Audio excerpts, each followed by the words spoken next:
সারি সারি গাড়ির উপর আছড়ে পড়ছে তুষার ধস, আর এদিক সেদিক ছুটোছুটি করছে উপস্থিত যাত্রীরা। শুক্রবার বিকেলে ভারতের জম্মু কাশ্মীর ও লাদাখে সংযোগকারী জজিরা বাসে এমনই এক মর্মান্তিক তুষার ধসের ঘটনায় অন্তত 7 জন নিহত এবং 5 জন আহত হয়েছেন। জজিলার 0 পয়েন্ট ও মিনি মার্গের মধ্যবর্তী সংকীর্ণ রাস্তায় সারি সারি গাড়ির উপর বিশাল বরফের টুকরো ও পাথর আছড়ে পড়লে এই ভয়াবহ দুর্ঘটনা ঘটে। Presenting Walton Crystal Series. Switch to premium. Switch to Crystal. সামাজিক যোগাযোগ মাধ্যমে ভাইরাল হওয়া একটি ভিডিওতে দেখা গেছে পাহাড়ের ঢাল বেয়ে তীব্র গতিতে তুষার ধস নেমে আসছে।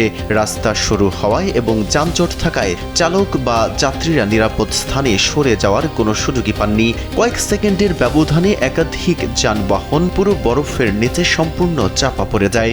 ঘটনার পরপরই সেনাবাহিনী, আধা সামরিক বাহিনী এবং জাতীয় বিপর্যয় মোকাবেলা বাহিনী দুর্ঘটনাস্থলে পৌঁছে উদ্ধার কাজ শুরু করে। বরফের নিচে আর কেউ আটকে আছে কিনা তা নিশ্চিতে এখনো তল্লাশি চালানো হচ্ছে।